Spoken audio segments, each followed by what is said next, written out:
Assalamualaikum warahmatullahi wabarakatuh. Sahabat-sahabat mukmin yang dirahmati Allah. Selamat datang kembali di channel Mukmin Studio Official.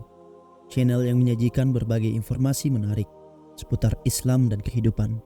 Jangan lupa untuk subscribe, like, dan share video ini agar semakin banyak orang yang mendapatkan manfaatnya.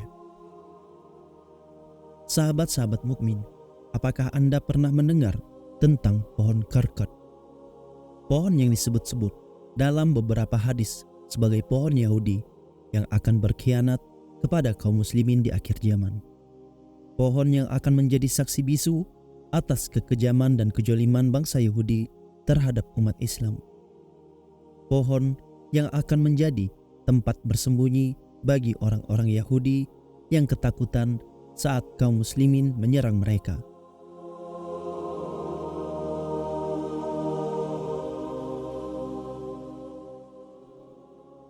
Pohon karkot adalah salah satu tanda dari dekatnya hari kiamat.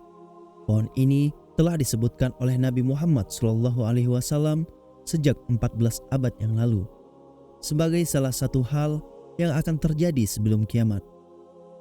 Nabi Muhammad SAW bersabda, hari kiamat belum akan terjadi sampai kaum muslimin memerangi bangsa Yahudi. Mereka diserang oleh kaum muslimin hingga bersembunyi di balik batu dan pohon. Namun, batu maupun tumbuhan akan berkata, "Wahai Muslim, wahai hamba Allah, di belakangku ada orang Yahudi, kemari dan bunuhlah dia, kecuali pohon karkot, sebab pohon karkot adalah pohon orang Yahudi." Hadis riwayat Muslim. Hadis ini menunjukkan betapa dahsyatnya peperangan antara kaum muslimin dan Yahudi di akhir zaman. Peperangan yang akan melibatkan seluruh makhluk hidup, bahkan batu dan pohon. Peperangan yang akan menjadi ujian bagi iman dan keimanan kita. Peperangan yang akan menjadi pembuka bagi munculnya Dajjal, Imam Mahdi dan Nabi Isa alaihissalam. Namun, apakah kita tahu seperti apa pohon karkot itu? Apakah kita pernah melihatnya atau mengetahui ciri-cirinya? Apakah kita bisa mengenalinya jika kita bertemu dengannya? Apakah kita bisa menghindarinya atau menghancurkannya jika kita menemukannya?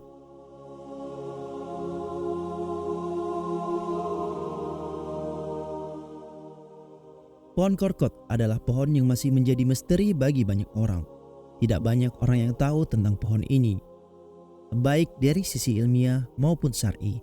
Pohon ini tidak disebutkan dalam Al-Quran dan hanya disebutkan dalam beberapa hadis yang sahih. Pohon ini juga tidak memiliki nama lain yang lebih populer atau lebih dikenal di kalangan umum. Para ulama dan ilmuwan berbeda pendapat tentang identitas pohon karkot. Ada yang mengatakan bahwa pohon karkot adalah Lycium sawii sebagai semak berduri yang tumbuh di daerah kering dan beriklim panas. Pohon ini juga dikenal dengan nama bokhon atau Arabian bokhon. Pohon ini memiliki bunga berwarna putih atau ungu dan buah berwarna merah yang dapat dimakan. Ada juga yang mengatakan bahwa pohon karkot adalah Nitaria retusa, sebuah pohon kecil yang juga berduri dan tumbuh di padang pasir. Pohon ini memiliki bunga berwarna kuning dan buah berwarna hitam yang beracun. Pohon ini juga dikenal dengan nama salwort atau sadburst. Kedua pohon ini memiliki bentuk yang mirip, seperti berduri dan berdaun kecil. Kedua pohon ini juga tumbuh di daerah yang sama, yaitu di Timur Tengah, Afrika Utara, dan Asia Tengah. Kedua pohon ini juga memiliki khasiat yang sama, yaitu dapat digunakan sebagai obat, warna, dan pakan ternak. Namun, kedua pohon ini sebenarnya sangat berbeda dari sisi klasifikasi tumbuhan, sejak ordo, famili, hingga genus. Lycium sawii termasuk dalam ordo Solanales, famili Solanaceae, dan genus Lycium. Sedangkan Nitraria retusa termasuk dalam ordo Caryophyllales, famili Nitrariaceae, dan genus Nitraria. Lantas, mana yang benar dari kedua pendapat ini? Mana yang sesuai dengan pohon karkot yang dimaksud oleh Nabi Muhammad SAW? Sayangnya, kita tidak bisa memastikan hal ini dengan mudah karena tidak ada keterangan pasti tentang spesies. atau ciri-ciri pohon karkat dalam sumber-sumber Islam. Kita hanya bisa bersandar pada pendapat para ulama dan ilmuwan yang berdasarkan pada penelitian dan analisis mereka. Namun, ada satu hal yang menarik untuk kita ketahui, yaitu pohon karkat ternyata menjadi pohon yang disukai dan ditanam oleh bangsa Yahudi, khususnya di Israel. Pohon ini dianggap sebagai pohon yang memiliki nilai sejarah, budaya, dan agama bagi mereka. Pohon ini juga dianggap sebagai pohon yang memiliki manfaat ekonomi, ekologis, dan estetis bagi mereka. Salah satu bukti bahwa pohon karkat disukai oleh bangsa Yahudi adalah bahwa Perdana Menteri Israel, Benjamin Netanyahu, beberapa kali menanam pohon ini di berbagai tempat.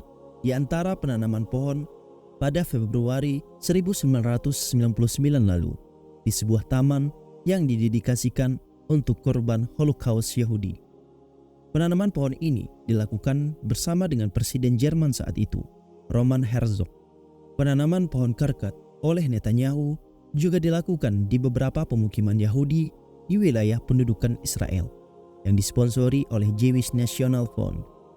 JNF adalah sebuah organisasi yang bertujuan untuk menghijaukan Israel dengan menanamkan pohon-pohon, termasuk pohon karkat. JNF mengklaim bahwa pohon karkat adalah pohon yang tahan kekeringan, dapat menyerap karbon dioksida, dan dapat melindungi tanah dari erosi. Namun, di balik klaim-klaim tersebut, ada juga yang mengkritik penanaman pohon karkat oleh Netanyahu dan JNF. Mereka menganggap bahwa penanaman pohon ini adalah sebuah bentuk provokasi dan propaganda politik. Mereka mengatakan bahwa penanaman pohon ini bertujuan untuk menghapus jejak-jejak Palestina di tanah yang diduduki oleh Israel. Mereka juga mengatakan bahwa penanaman pohon ini bertujuan untuk mempersiapkan diri menghadapi peperangan akhir zaman dengan kaum muslimin. Apakah benar demikian? Apakah pohon karkat yang ditanam oleh Netanyahu dan JNF adalah pohon yang sama dengan pohon karkat yang disebutkan oleh Nabi Muhammad SAW?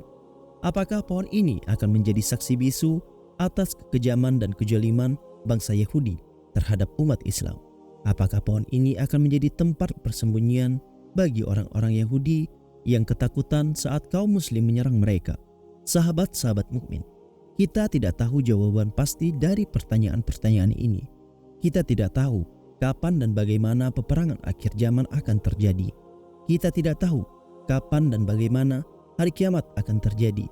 Kita hanya bisa berserah diri kepada Allah SWT yang Maha mengetahui segala sesuatu. Namun, kita juga tidak boleh bersikap pasif dan acuh tak acuh. Kita harus tetap berjuang dan berdakwah di jalan Allah SWT. Kita harus menjaga iman dan keimanan kita. Kita harus tetap bersabar dan berdoa kepada Allah SWT. Kita harus tetap bersaudara dan bersatu dengan sesama muslim. Kita harus ingat bahwa pohon karkat adalah satu tanda dari dekatnya hari kiamat. Pohon ini adalah salah satu ujian bagi kita sebagai umat Islam. Pohon ini adalah salah satu musuh bagi kita, sahabat-sahabat mukmin. Kita harus menyadari bahwa pohon karkat adalah salah satu muslihat dari bangsa Yahudi untuk mengelabui kita. Kita harus menanam pohon ini dengan harapan bahwa pohon ini akan melindungi mereka dari serangan kaum muslimin. Mereka berpikir bahwa pohon ini akan menjadi teman dan sekutu mereka di akhir zaman. Mereka berpikir bahwa pohon ini akan menjadi pembeda antara mereka dan kita. Namun, apakah mereka benar-benar yakin dengan pohon ini? Apakah mereka benar-benar percaya dengan hadis Nabi Muhammad SAW tentang pohon ini? Apakah mereka benar-benar mengenal pohon ini? Apakah mereka benar-benar tahu apa yang akan terjadi pada pohon ini? Sahabat-sahabat mukmin, kita harus tahu bahwa pohon karkat bukanlah pohon asli dari tanah Palestina. Pohon ini adalah pohon yang berasal dari daerah lain, yang dibawa dan ditanam oleh bangsa Yahudi di tanah yang mereka rampas dari rakyat Palestina. Pohon ini adalah pohon yang tidak cocok dengan iklim dan kondisi tanah Palestina. Pohon ini adalah pohon yang tidak memiliki akar yang kuat dan tidak memiliki cabang yang banyak. Pohon karkat adalah pohon yang mudah terbakar dan mudah tumbang. Pohon ini adalah pohon yang tidak dapat bertahan dari angin kencang dan hujan lebat. Pohon ini adalah pohon yang tidak memberikan naungan dan buah yang lezat. Pohon ini adalah pohon yang tidak dapat memberikan manfaat dan keindahan bagi lingkungan. Pohon korkot adalah pohon yang tidak akan dapat melindungi bangsa Yahudi dari kemurkaan Allah Subhanahu wa taala. Pohon ini adalah pohon yang tidak akan dapat menyembunyikan bangsa Yahudi dari keadilan Allah Subhanahu wa taala. Pohon ini adalah pohon yang tidak akan dapat menolong bangsa Yahudi dari ajab Allah Subhanahu wa taala. Pohon korkot adalah pohon yang akan menjadi saksi atas kebodohan dan kesesatan bangsa Yahudi. Pohon ini adalah pohon yang akan menjadi bukti atas kejahatan dan kejaliman bangsa Yahudi. Pohon ini adalah pohon yang akan menjadi malapetaka bagi bangsa Yahudi. Sahabat-sahabat mukmin, kita harus tahu bahwa pohon korkot bukanlah pohon yang harus kita takuti atau benci. Pohon ini adalah pohon yang harus kita waspadai dan hindari. Pohon ini adalah pohon yang harus kita lawan dan hancurkan. Pohon ini adalah pohon yang harus kita ganti dengan pohon-pohon yang lebih baik dan lebih bermanfaat. Pohon-pohon yang lebih baik dan lebih bermanfaat adalah pohon-pohon yang disukai dan dianjurkan oleh Allah Subhanahu wa taala dan Rasul-Nya. Pohon-pohon yang seperti kurma, zaitun, delima, anggur dan lain-lain. Pohon-pohon yang memiliki banyak faedah dan hikmah bagi manusia dan alam. Pohon-pohon yang memiliki banyak keutamaan dan keberkahan bagi umat Islam. Pohon-pohon yang lebih baik dan lebih bermanfaat adalah pohon-pohon yang akan menjadi saksi atas keimanan dan ketaatan kita kepada Allah Subhanahu wa taala. Pohon-pohon yang akan menjadi saksi atas kebaikan dan kebenaran kita di dunia. Pohon-pohon yang akan menjadi saksi atas syahadat dan jihad kita di akhir zaman. Sahabat-sahabat mukmin, mari kita bersiap-siap menghadapi peperangan akhir zaman antara Muslim dan Yahudi. Mari kita bersiap-siap menghadapi hari kiamat yang semakin dekat. Mari kita bersiap-siap menghadapi pertemuan dengan Allah Subhanahu wa taala yang Maha Pengasih dan Maha Penyayang. Mari kita tanamkan iman dan takwa di hati kita. Mari kita perbanyak amal dan ibadah di waktu kita. Mari kita perkuat ukhuwah dan persaudaraan di antara kita. Mari kita perjuangkan hak dan kebenaran di jalan Allah Subhanahu wa taala. Mari kita jadikan pohon korkot sebagai motivasi dan inspirasi bagi kita. Mari kita jadikan pohon korkot sebagai tantangan dan pelajaran bagi kita. Mari kita jadikan pohon korkot sebagai tanda dan bukti bagi kita. Tanda dan bukti bahwa Allah Subhanahu wa taala adalah sebaik-baik pelindung dan penolong. Tanda dan bukti bahwa Rasulullah SAW adalah sebaik-baik teladan dan pembimbing. Tanda dan bukti bahwa Islam adalah sebaik-baik agama dan cara hidup. Demikianlah sahabat-sahabat mukmin, kisah tentang pohon korkot dan peperangan akhir zaman antara Muslim dan Yahudi. Semoga video ini bermanfaat dan menambah wawasan kita. Semoga video ini menggugah dan menyentuh hati kita. Semoga video ini menguatkan dan memotivasi kita. Terima kasih telah menyaksikan video ini. Jangan lupa untuk subscribe, like, dan share video ini agar semakin banyak orang yang akan mendapatkan manfaatnya. Assalamualaikum warahmatullahi wabarakatuh.